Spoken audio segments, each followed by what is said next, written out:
여러분은 건강한 성도라고 생각하십니까?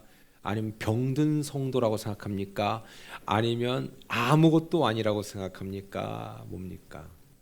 혹은 여러분은 오늘 밤에, 아니 밤도 안 되어서 이 문을 나가섰을 그때에 어떤 일이든 하나님 앞에 갑작스럽게 가게 된다면 천국 가실 수 있습니까? 한번 여러분 스스로에게 물어보세요.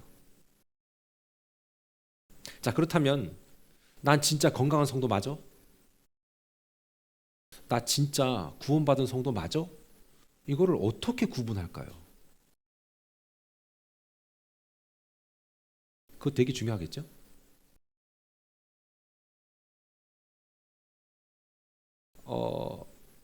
성도는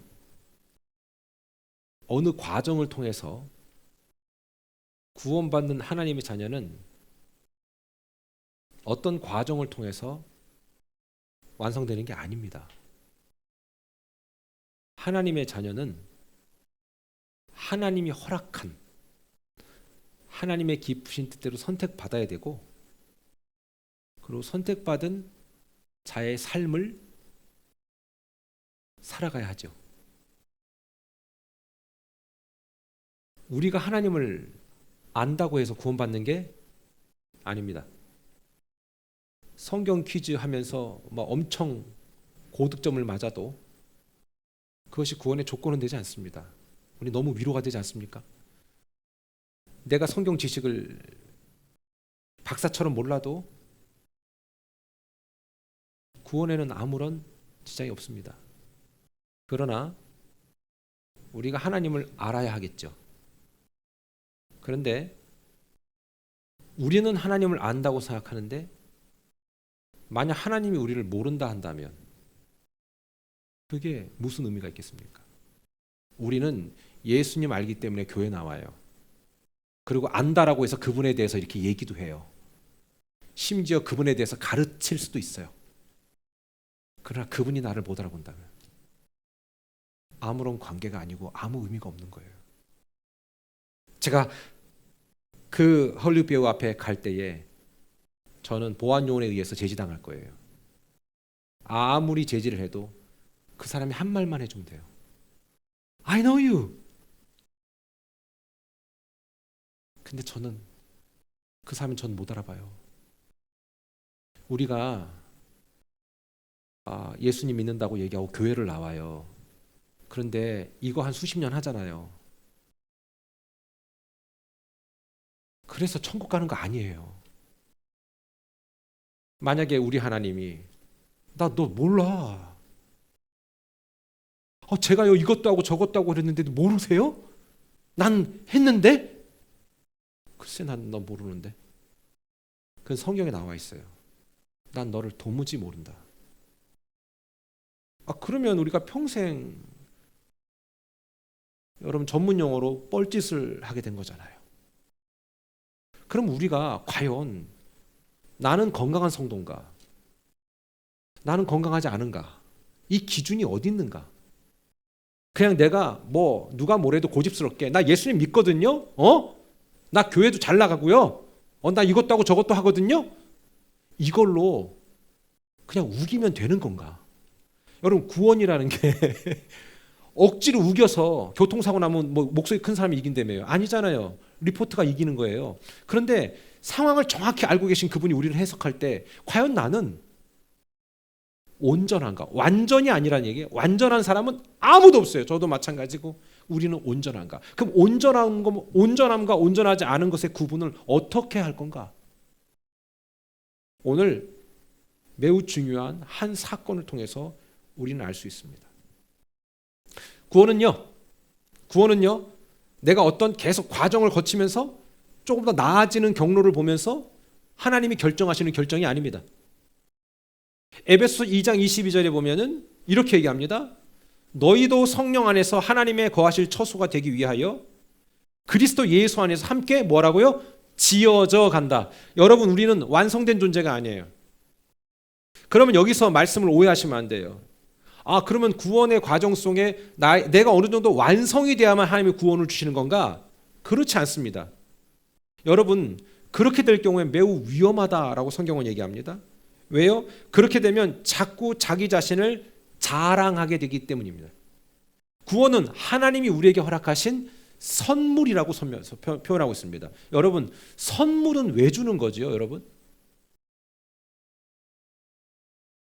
선물을 받아본 지 오래돼서 모르시죠? 선물은 왜 줘요?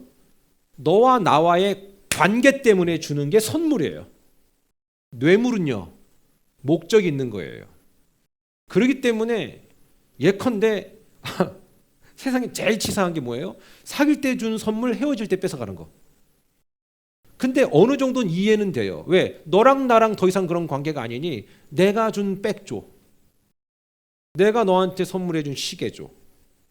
왜? 내가 너에게 준 거는 너랑 나랑 이런 관계였기 때문에 준 거야.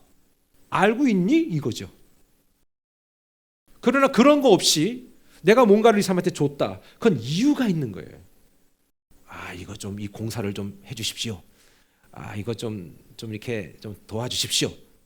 그건 뇌물이에요. 구원은 뇌물이 아니에요.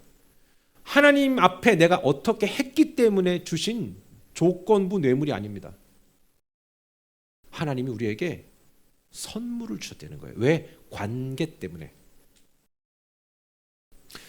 여러분, 그렇기 때문에 하나님을 믿는 우리들은요, 하나님이 원하는 모습으로 날마다 지어져 가고 도전하는 그런 도전이 끊임없이 있습니다. 자, 이제 말씀드렸습니다. 하나님은 우리를 완전한 존재로 기억하고 완전하게 만드시는 것이 목적이 아닙니다. 우리 중에 완전한 사람은 단 한 분도 안 계세요. 다들 사연이 있어 보니까 그냥 사연도 보통 사연이 아니야 진짜. 진짜 보통 사연이 아니야. 미국에 오는 것 자체가 사연 아니겠습니까? 그런데 보세요. 하나님은 그거를 보는 게 아니라는 거예요. 항상 우리는 평생 그래서 공사 중이에요.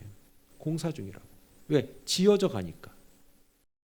하나님께로부터 조건 없이 받은, 관계로부터 받은 하나님의 은혜의 구원을 내가 간직한 내가 그 간직했다는 이유 하나만으로 오늘도 나는 하나님이 원하시는 모습으로 지어져 가는 거죠.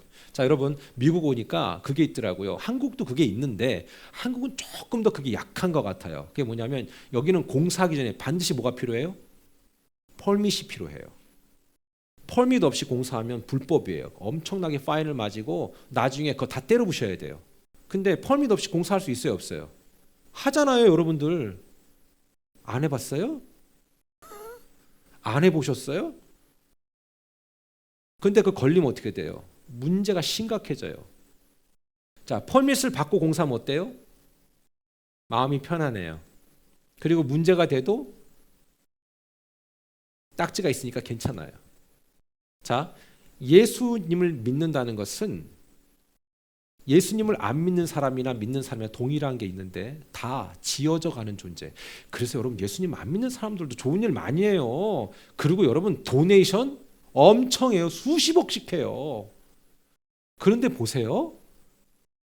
하나님이 허락하신 펄밋, 구원의 펄밋이 우리에게 허락되어진 바가 되면 이미 허락되어진 은혜 때문에 우리도 지어져 가는 공사를 하는 것과 그거 없이 그냥 짓는 공사를 하는 것은 결론적으로 완전히 다른 거예요. 그래서 예수님을 안 믿는 사람들도 어디 가서 사회 봉사하지요. 그 다음에 뭡니까? 자기 달란트와 재능 가지고 재능 기부하고요. 다 해요. 그러나 결론이 뭐냐 이거예요. 그냥 그게 끝이다라는 거고, 우리는 그것을 했기 때문에 구원받은 게 아니라 하나님의 구원을 내가 가치와 하나님의 그 자녀로서의 정체성을 내가 믿기 때문에, 확신하기 때문에 오늘도 그렇게 하는 거예요. 여러분, 저는 세상 사람들의 선한 도전들이 나쁘다고 보지 않습니다. 결론을 얘기하자는 거예요. 사람들에게 좋게 평가되기를 원하죠. 그리고 어때요? 그렇게 하면서 내 안에 어떤 뭐예요? 도덕적 만족감이 생겨요. 여러분 있잖아요. 예수님 안 믿는 사람들이 이렇게 좋은 일도 많이 하세요. 왜 사람들이 좋은 일을 하면 기뻐질까? 거기서 오는 만족감이 있어요. 그게 뭐냐면 하나님이 심어 놓으신 씨앗이에요. 여러분, 예수님 믿나 예수님 안 믿나 나쁜 짓 하면 어때요? 불안하죠. 예수님 안 믿는 사람도 불안해요. 왜? 법에 걸릴까 봐. 근데 법에 안 걸리면 안 불안할까? 불안해요. 그게 하나님이 정해 놓으시고 제정하신 도덕적 기준이 우리 안에 있기 때문에 그런 거예요. 자, 그런데 하나님을 믿고 안 믿고에 대한 것은 하나님의 선물이라고 얘기했는데, 저는 오늘 이 시간에 여러분들이 모두가 다 하나님의 선물을 받은 복된 삶이 되기를 축원합니다. 예수님 믿는다는 건 정말 축복이거든요. 더군다나 예수님 믿는 집안에 태어났다는 건 너무 큰 축복인 것 같아요. 여러분, 북한에 태어났다고 생각해 보세요. 지금 수령님 섬겨야 돼요. 정말 그분 섬겨야 된다고. 그분들이 여러분 가식적으로 섬기는 게 아니에요. 이번에 왜 그렇게 오물을 보낸 거예요? 유치하기 짝이 없잖아요. 북한 애들. 여러분, 복음이 없으면 유치한 거예요. 근데 걔네들이 왜 그렇게 지금 위기의식을 느끼냐면 한국에 드라마가 들어가서 그래요. 한국에 컨텐츠가 들어가서 그래요. 여러분, 문화라는 게 얼마나 무서운지 아세요? 우리가 예수님을 믿고 안 믿고의 문제까지 영향을 주는 게 문화예요. 그래서 로마서에 보면 너희는 이 세대를 본받지 말라고 할 때 그 세대라는 게 문화와 컬처, 그런 부분들 얘기하는 거예요. 북한한테 가갖고 총 들이대는 것보다 더 무서운 게, 너네는 지금까지 속고 살았어. 너넨 지금까지 뻘짓했어. 너네 있잖아, 지금 1인 독재를 하고 있어. 근데 그거 아니? 그래, 끝까지 잘해봐. 이렇게 살다가 죽을 거야. 근데 너네 몰랐지? 이거를 가르쳐주게 되는 순간부터 눈이 열리는 거예요. 총 들고 들어가지 않아도 USB가 총보다 더 강한 시대가 지금 온 거예요. 문화가 그래 무서워요. 그렇기 때문에 이걸 바꿔 얘기하면 우리의 신앙과 믿음 또한 이 땅의 문화가 잠식해 들어오면서 우리를 완전히 무너뜨리고 가정을 다 무너뜨릴 수 있어요. 그거 아셔야 돼요. 이미 그 무너뜨림은 시작이 됐다고 생각하시면 돼요.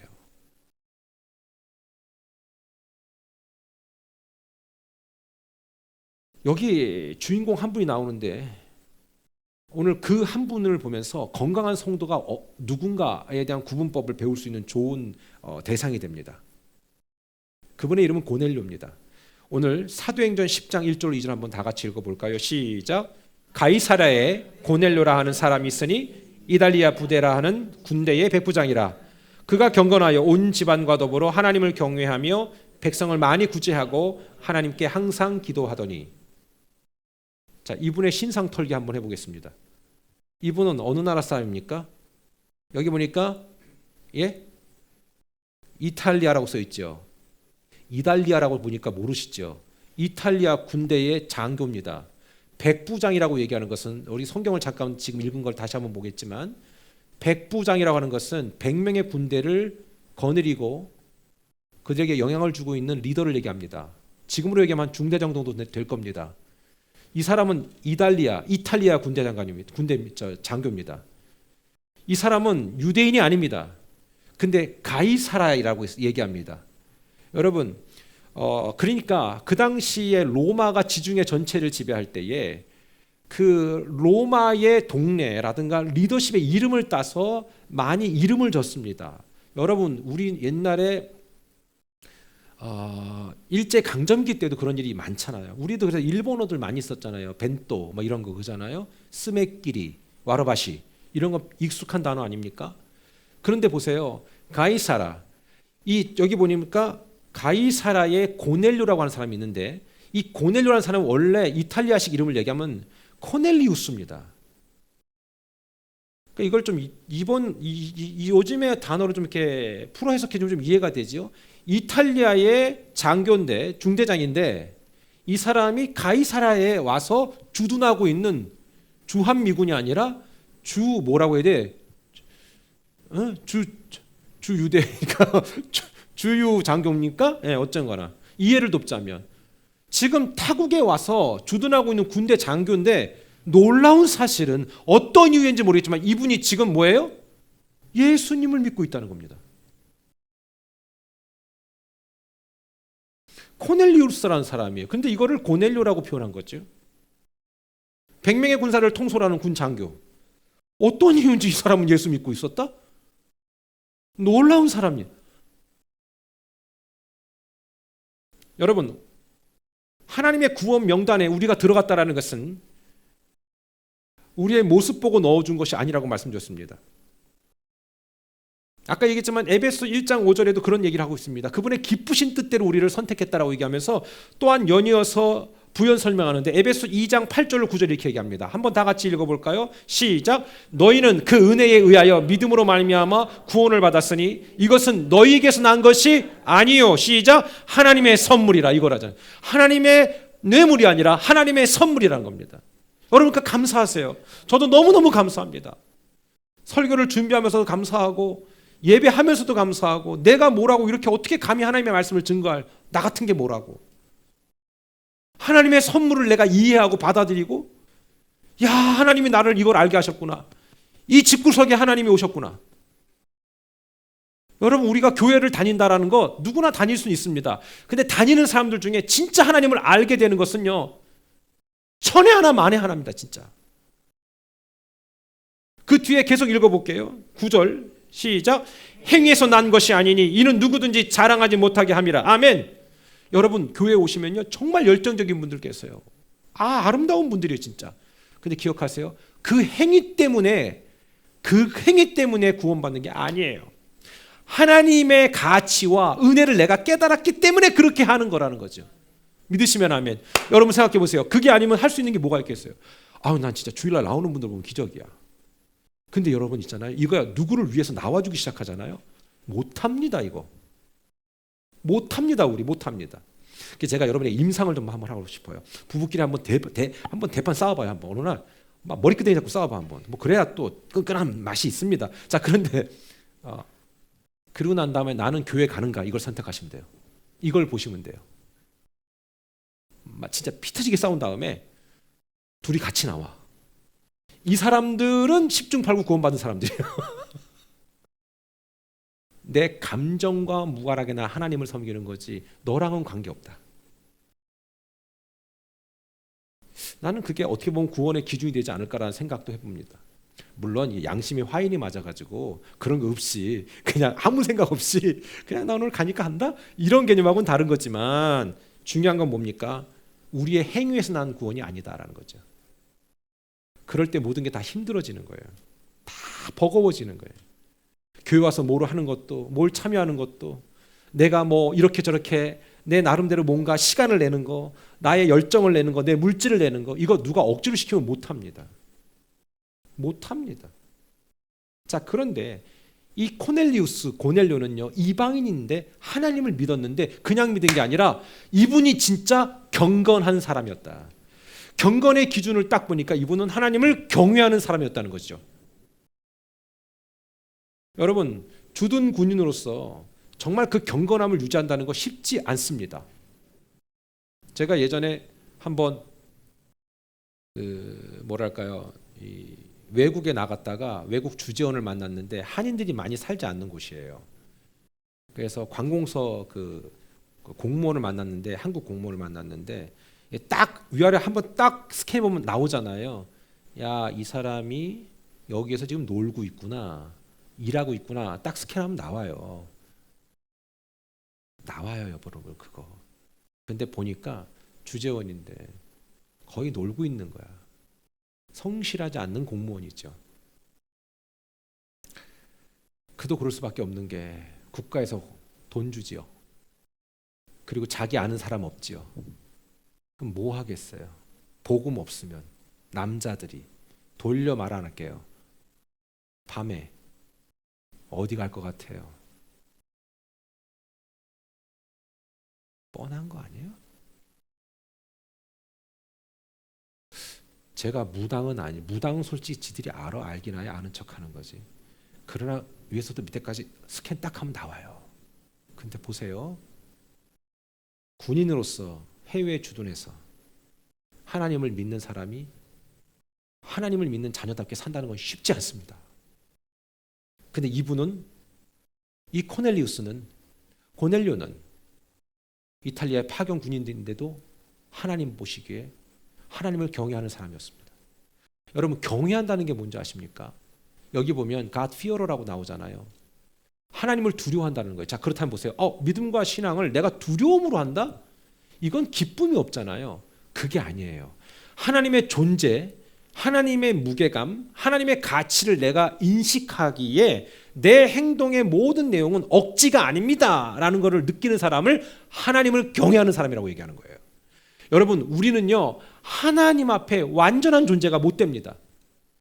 완전할 수도 없습니다. 그러나 하나님이 완전하시기 때문에 우리는 그 완전함을 사모하고 그 완전함을 따르며 그 과정에서 좌충우돌하고 넘어지고 깨지고 사연 생겨도 하나님의 은혜의 줄을 붙들려고 막 몸부림치는 삶. 그게 바로 경건한 삶입니다. 그게 바로 하나님을 경외하는 사람들입니다. 사랑하는 여러분, 저는요 우리 모두가 다 하나님을 경외하는 삶이 되기를 축원합니다. 근데 이 이탈리아의 이 장교는 그랬던 겁니다. 정말로 하나님을 경외했습니다. 범사에 어디를 가든 하나님이 나와 함께 하는 걸 믿었기 때문에 함부로 말하지 않았을 것이고 함부로 대하지 않았을 것이고 그런 부담감이 있었던 거죠. 근데 그 부담감은 말 그대로 선한 부담감이었을 겁니다. 여러분들도 그게 있으시잖아요. 어디를 가도 내가 하나님의 자녀인데 이러면 안 되지, 그런 마음이 있지 않습니까? 여러분, 만약에 없다면요 건강한 성도는 아닌 거예요. 근데 어느 순간부터 그런 프레셔가 막 온다? 이건 되는 거예요. 이거는 내가 그 하나님에 대한 가치를 알고 의미를 알고 그분의 무게감을 느낀다라는 뜻입니다. 그게 바로 하나님을 경외하는 God fear라는 사실입니다. 근데 오늘 보니까, 오늘 사도행전 10장 2절에 보니까 그가 경건했다라고 얘기합니다. 하나님의 자녀의 첫 번째 조건은 바로 그래서 뭡니까? 경건한 삶입니다. 방금 전에 말씀드렸지만 하나님을 의식하고 두려워하는 삶. 어디에 있든지 하나님을 의식하는 거. 어때요, 여러분들? 어디에 계시든지 하나님이 의식되죠. 직장 생활 하실 때든 여러분이 뭐 어디에 여행을 가든 아니면 뭐 그렇죠? 아닌가? 그 사람이 하나님의 자녀된 기준입니다.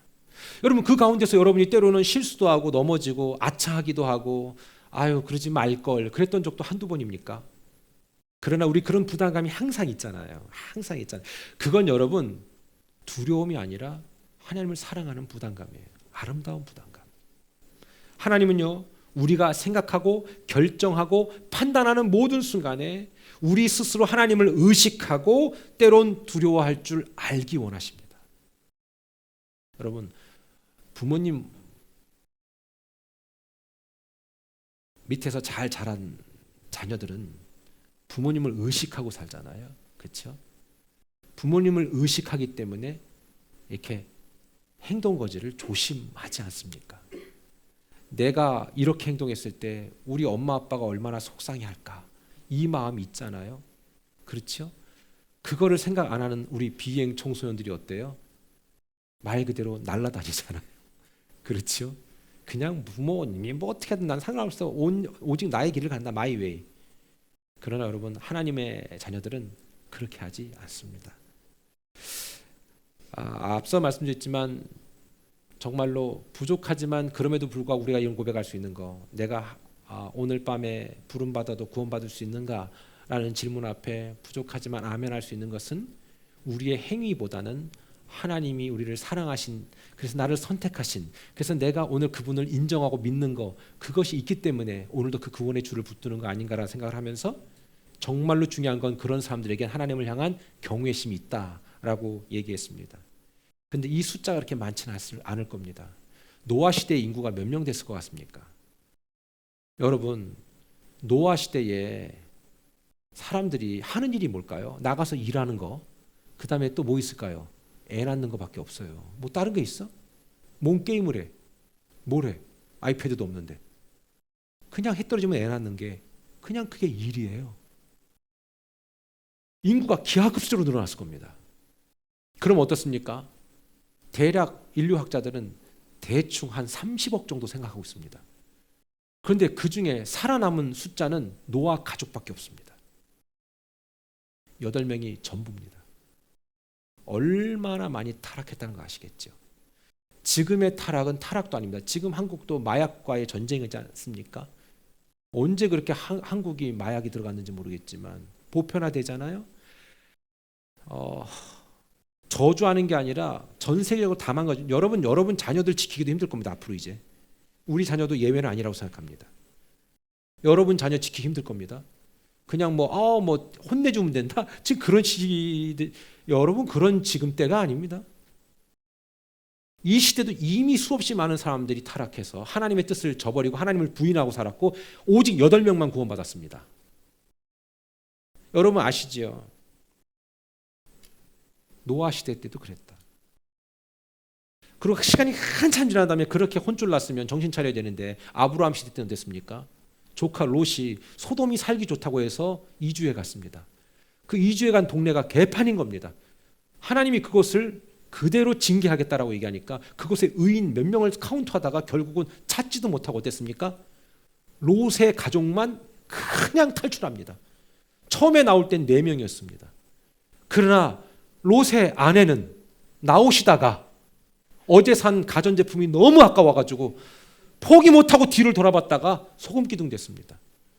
아까 말씀드렸듯이 롯의 시대 때 소돔성에 살았던 사람들이 대략 10만 명 됩니다. 그런데 4명만 탈출했고 그 중에 하나는 또 실패자가 됩니다. 여러분 이 시대에 예수 믿기 쉬워요? 전 2가지라고 얘기합니다. 쉽지 않다. 또 어려울 것도 없다. 하나님이 우리들에게 부담 준 게 1도 없더라고요. 잘 생각해보면. 잘 생각해봐요. 예수 믿으면서 괴로운 거 있으세요? 내가 그걸 하면 안 되는데 내가 너무 그냥 하지 마세요. 안 하면 돼요. 그리고 안 하면 하나님이 좋아요? 여러분이 좋잖아요. 하나님은 전혀 지장을 받지 않으세요. 그런데 왜 그럴까? 하나님이 우리에게 주신 아름다운 기준들이 내가 하나님을 인정하는 순간에 막 쑥쑥쑥 밀려 들어오는 거예요. 그래서 그게 싫은 사람들은 어때요? 피하는 거예요. 제가 카톡을 계속 보내드리는 분 계시거든요. 말씀드렸잖아요. 보기만 하고 일체 대답 없어요. 아는 거죠. 이 설교를 들어도 전 상관없어요. 인간적인 마음 뭐냐면 2가지 마음이에요. 하나님 그래도 구원해 주시면 좋겠습니다. 또 하나는 그래 갈 때까지 가봐라. 너는 갈 때까지 가야 정신 차린다. 아니 정신 차리는 것도 아무나 못한다. 여러분 이게 저주 같아요? 아니에요. 노아 시대 때 그랬다니까. 아브라함 시대 때 그랬다니까. 지금은요. 그러니까 우리 이렇게 예배 나와서 이렇게 우리가 이렇게 오셔서 예배하는 거는요. 야 이건 보통 일 아니야. 바라기는 억지로 나옴 없이 이렇게 내가 자발적으로 기쁨으로 기대하는 마음으로 나와서 하나님의 자녀된 권세를 누리시기를 주님의 이름으로 축원합니다. 그런데 이분이 이 고넬료가 어떤 분이었냐면 세상에 오늘 2절에 보면 다시 그가 경건하여 온 집안과 더불어 아까 이 사람은 경건한 분이라고 했어요. 하나님을 경외하는 사람이라고 얘기했어요. 그런데 어떻게 했다고요? 온 집안과 더불어 자기만 예수 믿는 게 아니라는 거죠. 여러분 이 설교하면 좀 약간 불편하지 않으세요? 제가 여러분에게 정죄감을 주는 게 아니라 가족 구원을 위해 힘쓰는 삶이었다는 거예요. 이분은. 자 보세요. 가족 구원 이 문제만 나오면 우리가 불편한 분들 많을 거예요. 목사님 또 왜 그 얘기하세요? 아니 그게 아니라 중요한 건 뭐냐? 여러분 내가 믿음을 성장하는 데 있어서 가장 큰 디딤돌이 되는 분이 가족이고요. 가장 큰 걸림돌이 되는 게 가족이에요. 그래서 가족 얘기만 나오면 한없이 작아지는 분 계시잖아요. 전 그분들을 힘들게 하려는 게 아니에요. 도전을 드리는 거예요. 여러분 왜 그 가족권이 중요하냐? 이분은 끊임없이 이 코넬리우스는 끊임없이 가족들과 함께 아름다운 하나님의 영광을 위해 함께 애쓰는 분이었어요. 근데 이분이 이벤트로 얼마간 그냥 몇 달만 잘한 게 아니라 가족의 구원이 있기 바로 직전까지 이분이 얼마나 노력했겠냔 말이에요. 이게 정말 하루아침에 되는 게 아니에요. 가족 구원은 이벤트가 아니에요, 여러분. 그래서 정말 힘들어요. 가족 구원은 이벤트가 아니에요. 너무 힘들어요. 우리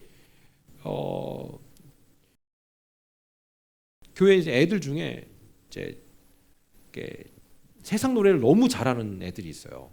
정말 아주 입에 찰착착 다 달라붙는 애들이 있는데 집에서 좀 찬양 좀 틀어줘요. 정말 맛깔지게 하더라고 애가. 맛깔지게. 누군지는 상상하지 마세요. 우리 애가 한 300명 되잖아요. 여러분 그게 컬처예요. 문화가 들어오는 거예요. 저도 솔직히 아이들 콘서트 같은 거 2번 보내봤거든요.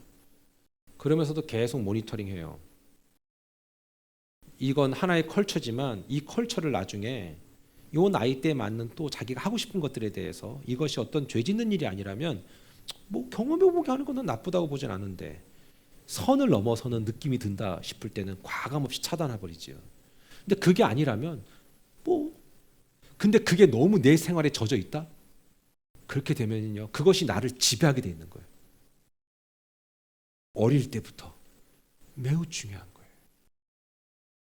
여러분 사연 없는 가족이 있어요? 문제 없는 가족이 있어요? 사연 많고 문제 많잖아요. 근데 보세요. 그럼에도 불구하고 하나님은요 우리가 가족의 구원을 위해서 애쓰기를 원해요. 왜? 그렇게 하냐면요 나중에 그게 다 걸림돌 돼 우리 안에. 그리고 엄밀히 말해 내 믿음도 나중에 완전히 무너지게 만드는 대상이 가족이 될 때가 있어요. 여러분 이거 명심하셔야 돼요.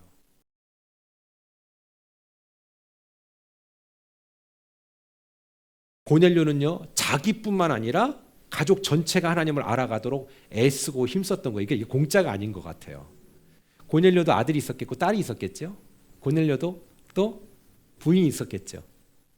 그가 그들이 앞에 어떤 이벤트적인 요소로 하나님 앞에 이렇게 선한 모습을 보이는 게 그게 얼마간의 일시적이고도 단회적으로 지속했을 것 같아요. 단회적이었을 것 같아요? 아니요. 끊임없이 가는 게 그렇게 힘든 거예요. 여러분 딴 거 없어요. 되게 재밌잖아요. 여러분의 가정이 여러분의 임상의 현장이에요. 임상의 현장. 어때요? 우리 아이들 키우면서 아빠들 계신데 어렵지요. 피곤하지요. 체력 딸리지 않아요? 예, 체력 딸릴 거예요 아마. 저는 지금 제가 애를 낳으면 낳아보고 싶으나 내 체력이 안 받쳐줄 것 같아요. 그 되게 힘들거든요. 근데 체력뿐만 아니라 거기다가 어떤 가치관을 부어넣는다? 이건 보통 일 아니에요. 이거 진짜 힘들어요. 우리도 그냥 널브러져 있는 게 너무 편하거든요. 여러분 이거 되게 중요한 거예요. 고넬료는요 항상 그러나 가족과 그것들을 함께 했어요. 뿐만 아니라 이 고넬료의 삶에는요 사도행전 10장 2절 다시 한번 읽습니다. 시작. 그가 경건하여 온 집안과 더불어 하나님을 경외하며 시작. 백성을 많이 구제하고 예. 이분의 삶에는요 구제하는 것이 있다 그러더라고요. 이 구제가 뭐냐? 누구한테 몇 푼 돈을 주고 그게 아니라 다른 사람을 돕고 섬기는 삶을 구제라고 얘기해요. 그래서 예수님 믿는 우리들의 삶에 진짜와 가짜를 구분하는 법은 딴 거 없어요. 내가 하나님 나라를 위해서 구제하는 자인가, 즉 내가 다른 사람을 섬기고 또는 교회 공동체를 섬기는가. 실제로 이 구제라는 단어가 엘레모시네라는 단어인데요. 이 단어의 뜻이 공동체와 남을 위한 희생과 섬김이라는 거예요. 여러분 그래서 예수님 믿는 사람인데 나는 교회를 나간다. 그러나 내가 공동체를 섬기는 게 없어. 그냥 예배만 드린다. 여러분 잘 들으세요. 되게 위험한 발언이지만 명확한 답을 드릴게요. 건강한 성도는 아니에요. 하나님 앞에 공주와 왕자가 되려고 하지 마세요. 얼마 살지도 못할 건데. 우리는 하나님의 교회를 위해서 내 몸이 쓰임 받아야 돼요. 몸 뒀다 뭐 할 거냐고. 이게 국 끓여 먹을 거냐고 이거. 여러분 잘 보세요. 내 몸 치장하는 걸로 내 인생 끝낼 거냐고. 나를 치장하는 것도 하나님의 영광을 위해서 치장하는 거다. 아멘. 그 다음에 나의 몸을 유지하는 것도 하나님의 영광을 위해서 유지하는 거다. 내가 돈 버는 이유가 뭐냐. 하나님의 영광을 위해서 나 크게 쓰임받고 싶다. 목사라는 것도 마찬가지라고 생각해요. 뭘 대단한 게 있다고. 아무것도 대단한 게 없어요. 그러나 정말 중요한 가치는 알아요. 야, 이런 것을 전달해 줄 수 있다는 건 너무 중요한 거 아니에요. 아이고야. 다음 주 여러분 영상을 하나 보게 될 건데요. 이번 주 말고요. 나는 일개 개그맨을 코미디언을 보면서 난 너무 도전받고 은혜 받은 게 있어요. 다음 주에 제가 보여드릴게요. 여러분 지금 우리 각자가 얼마나 소중한 존재고 하나님의 목적을 향해서 나아가고 있다는 걸 알게 된다면 내가 교회 와서 내가 고객처럼 앉아 있는 거 처음에는 모르니까 그럴 수 있어요. 그러나 내가 진짜 구원을 받은 하나님의 자녀라는 것을 확신하는 순간에 가만히 못 있어요. 나는 주를 위해서 뭘 할 수 있을까? 이게 생겨나. 이거는 여러분 있잖아요. 뭐 목회자가 막 설교를 그렇게 하고 막 주입해 갖고 되는 게 아니고 이상하게 그게 막 생겨나요. 막. 그 여러분 진짜 그런 분들이잖아요. 실제로. 뭔가 내가 해내고 싶고. 난 솔직히 찬양팀 모인다고 모였는데요. 너무 기특한 거예요. 막 엄마 아빠들이잖아요. 그거 할 나이는 이미 졸업한 것 같은데도 또 뭔가 좀 해내려고 하는, 교회가 뭔가 한다고 하니까 막 해보려고 하는 그런, 결과물은 어떻게 나올지 난 모르겠지만 되게 불안 반 기대 반이에요. 그런 모습들이 아름다운 모습 아닌가 싶은 거예요. 뭔가 진정한 구제는 그거다. 공동체와 남을 위해서 나는 어떻게 쓰임 받을까?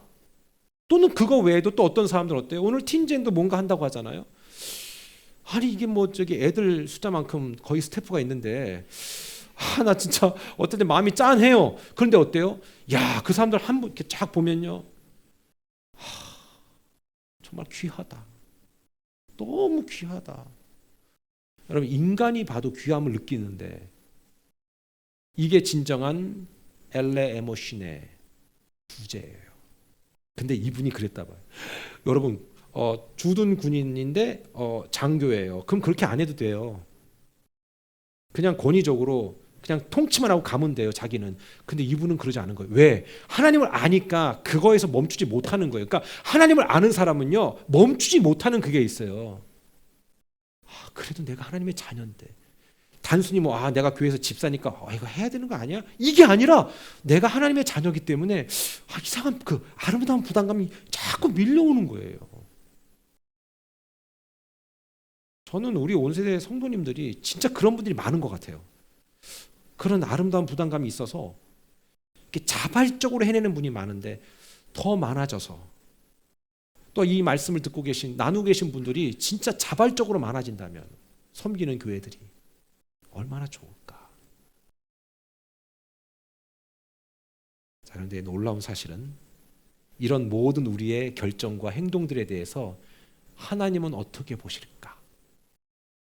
오늘 4절 다 같이 읽어볼게요. 4절은 뭐냐면 천사가 코넬리우스에게 나타나서 가르쳐 준 거예요. 야, 너 이렇구나 라고. 시작. 고넬료가 주목하여 보고 두려워 이르되 주여 무슨 일이니까. 왜냐하면 기도 중에 음성을 들었으니까 두렵잖아요. 여러분 방에 혼자 있는데 밤에 한 10시에 불 딱 끄고 자야지 그러는데 성민아 그래 봐요. 이름 불었어요. 자기 이름. 머리빨이 팍 서버리는 거 아닐까요? 정말로?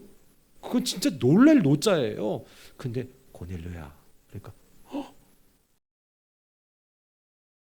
계속 볼게요. 시작. 천사가 이르되 내 기도와 구제가 하나님 앞에 상달되어 기억하신 바가 되었으니. 여기서 상달이라는 거 뭔지 아시죠? 이게 아나바이노라는 건데 간단한 단어예요. 전달됐다는 거예요. 딜리버리 됐다는 거예요.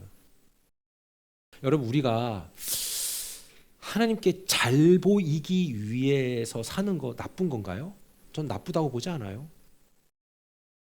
구원받기 위해서 어떤 행위를 하는 것은 그건 아직 모르시는 분이 하는 거고 그건 구원받은 사람이 당연히 따라오는 것들이 있단 말이고 그러나 구원받은 우리들이 하나님 앞에 이쁨 받기 위해서 내가 어떤 것들을 해내는 거 그거 나쁜 거 아니에요? 오늘 보니까 분명히 말씀했어요. 천사를 통해서 너의 기도와 구제, 희생과 섬김이 전달되었다. 딜리버리 됐다.